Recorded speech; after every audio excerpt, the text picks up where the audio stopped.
é Natal, o Ano Novo também. Sejam felizes. Queridos irmãos, mais um Natal é chegado.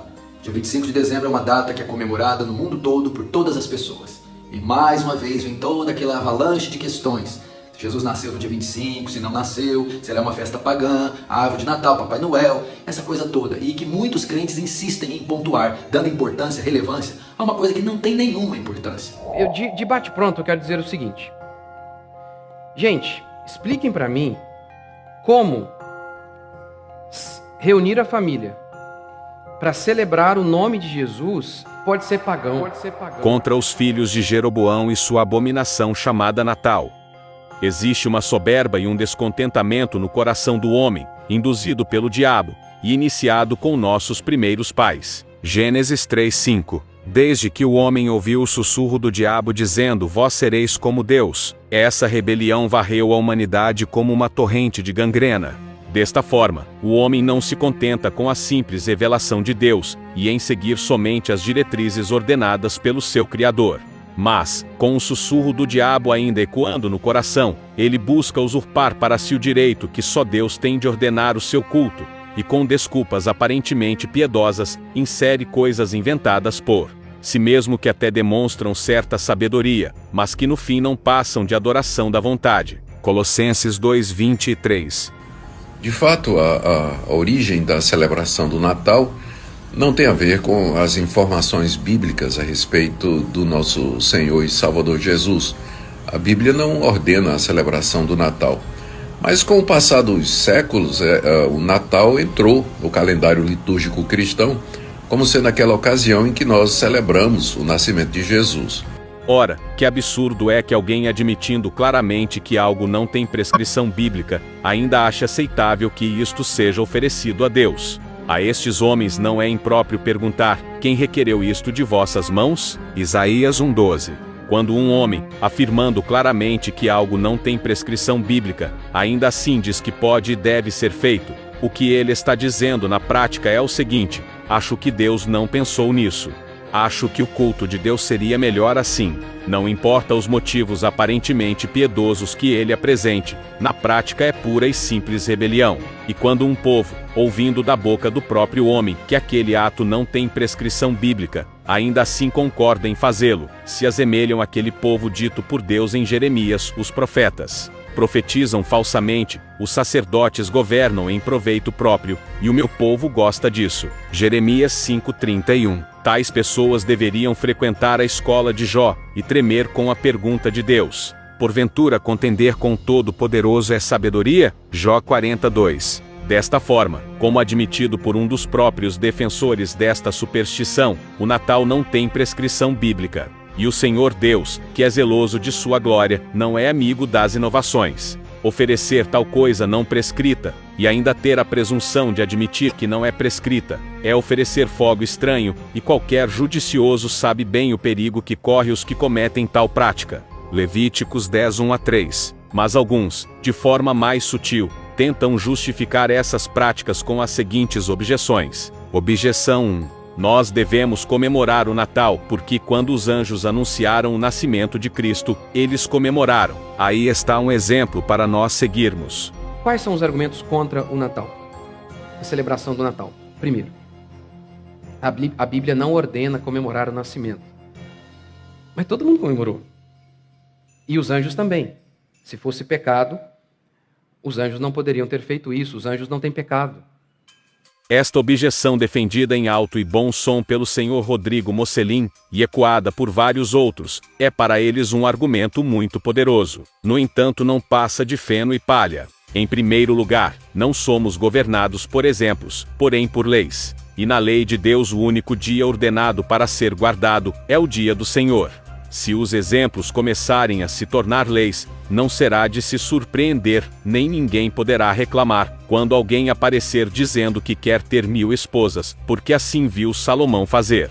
Em segundo lugar, o que santifica um dia não é uma obra, mas sim uma palavra, ou seja, uma ordem de Deus. Não existe um dia no qual o Senhor não tenha feito uma obra digna de comemoração. E mesmo assim, penso que ninguém consideraria menos do que absurdo alguém comemorar o dia que no princípio criou Deus o céu e a terra, o dia que Deus fez a separação de águas e águas, entre outros. Se anjos comemorando fossem norma para alguma coisa, os dias da criação já mencionados deveriam ser comemorados, pois em Jó 38:7 temos claramente o Senhor Deus falando que eles cantavam de alegria quando o Senhor fez todas as coisas. Objeção 2. Eu não comemoro o Natal como um aniversário de Cristo. Gosto somente de aproveitar o dia para me sentar e comer com a minha família. Ora, se o objetivo é meramente comer com a família, por que não comer com a família em outro dia? É dito pelo apóstolo que devemos fugir até da aparência do mal. 1 Tessalonicenses 5:22. Se sabemos que tal prática não tem prescrição bíblica, e além de não ter prescrição bíblica, tem sua origem na Saturnália dos pagãos, como é que podemos usar este dia, como os supersticiosos e os pagãos usam, e ainda assim não temer envergonhar o nome de Cristo? E aqui está um ponto importante, a saber, que além do Natal não ter prescrição bíblica, ele é uma festa ímpia, que teve origem na Saturnália dos pagãos. Não há registros nos 2 primeiros séculos da Igreja, dos cristãos comemorando aniversário de nenhum tipo, nem muito menos o tal aniversário de Cristo. Tal prática só se tornou proeminente com o início da decadência da Igreja, e com a ascensão do papado que é o anticristo. Os papistas foram os primeiros neocalvinistas da história, pois com a intenção de atrair os pagãos para si, tentaram cristianizar a tal Saturnália, em comemoração da natividade de Cristo. E que o Natal tem origem pagã, é admitido descaradamente até pelos próprios defensores. As origens da celebração do Natal em 25 de dezembro, de fato, vêm do paganismo. Não é uma coisa que está regulada pela Bíblia. Mas o fato de que alguma coisa está relacionada com o paganismo, não quer dizer que nós não podemos usá-la. Por exemplo, muitas religiões pagãs têm sacrifícios de animais. Nós vamos rejeitar o judaísmo por isso? Muitas religiões pagãs têm sacerdotes. Nós iremos rejeitar o ministério sacerdotal do Senhor Jesus por conta disso? As religiões de mistério do Antigo Oriente, elas tinham rituais secretos em que o adorador participava de determinadas comidas e se unia com o seu Salvador. Nós vamos rejeitar a Santa Ceia e a união com Cristo por conta disso? Então a gente tem que aprender a tirar o que é ruim e ficar com aquilo que é bíblico nessas coisas culturais. O que o Senhor Nicodemos não menciona, seja por ignorância, ou seja por desonestidade, é que existe um conhecimento natural de Deus, tanto externo como nas obras da criação, Salmos 19:1, Romanos 1:19, 20, quanto interno com a lei de Deus gravada no coração, Romanos 2:14 e 15. Desta forma, os homens sabem que existe um Deus, que este Deus merece culto, que ele está irado, e que ele precisa ser aplacado.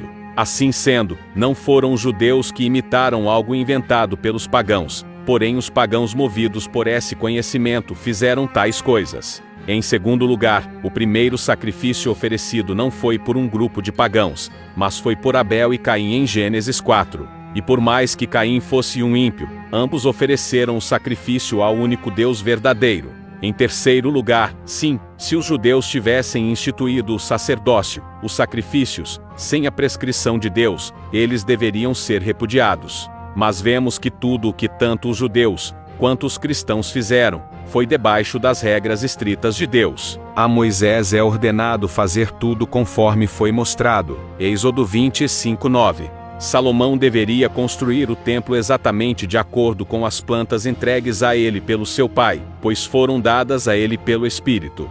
1 Crônicas 28:11-19. É ordenado aos ministros no Novo Testamento que ensinem as nações a guardar todas as coisas que Cristo tem ordenado. Mateus 28:20. Nas coisas de Deus não há espaço para eu acho, eu penso, eu sinto. Ora, se até as festas que o próprio Deus instituiu no Antigo Testamento, ele considerou pecaminosas que fossem continuadas no Novo, tanto porque elas não tinham mais lugar, quanto porque não haviam sido ordenadas. Gálatas 4:10-11. Quem dirá festas que Deus nunca instituiu em tempo algum, e ainda foram feitas inicialmente para ídolos? Aqueles que se interessaram por copiar as coisas dos ímpios, foram reis como Acás, 2 Reis 16. Qualquer leitor judicioso que conferir o capítulo, verá que ele fez isso com a completa desaprovação de Deus. Se o Senhor Nicodemos deseja tanto copiar as coisas dos pagãos, ele deveria aprender que até os pagãos, para inventar seus disparates,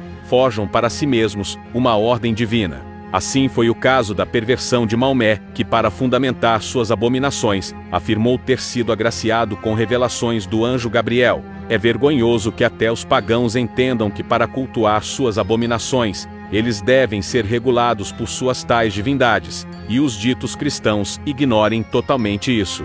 Por fim, é preciso uma breve explicação do que queremos dizer quando afirmamos que o Natal é uma superstição. Existem dois pecados que os homens cometem contra os mandamentos de Deus. O primeiro é a profanação, quando os homens pecam retirando algo ordenado. Tal é o erro dos anabatistas, que afirmam que não existe um dia do Senhor, pois todos os dias são dias do Senhor. O segundo é a superstição, quando os homens erram no excesso, ou seja, acrescentando coisas àquelas que já foram ordenadas. Tal é o erro dos papistas e seus diversos dias santos, e também o erro da dita presbiteriana do Brasil. O único dia ordenado para ser guardado como santo é o dia do Senhor. Este dia foi dado para Adão ainda na inocência deste. Gênesis 2. Adão, sendo uma pessoa pública, aquilo que era ordenado a ele, também é ordenado a toda a sua descendência. Este dia de descanso anteriormente era o sábado, mas com a obra de redenção e ressurreição de Cristo foi mudado para o domingo, isto sendo ratificado por Deus, através de seus escritores inspirados. Apocalipse 1:10. Este é o único dia a qual o Senhor deu para que possamos render-lhe graças, lembrarmos da sua obra de redenção, da sua ressurreição, e ansiar pela sua vinda. E o quanto este dia é caro a Deus, podemos verificar em Isaías 58:13. Finalizo com a sentença do Diretório de Culto Público de Westminster sobre o assunto, documento obrigatório a todo verdadeiro presbiteriano confessional. Abre aspas. Na Bíblia não há nenhum dia que seja ordenado para ser guardado como santo sob o Evangelho, senão o dia do Senhor, que é o sábado cristão. Os dias de festa, comumente chamados de dias santos, não tendo base na palavra de Deus, não devem ser continuados. Diretório de Culto Público de Westminster. Fecha aspas.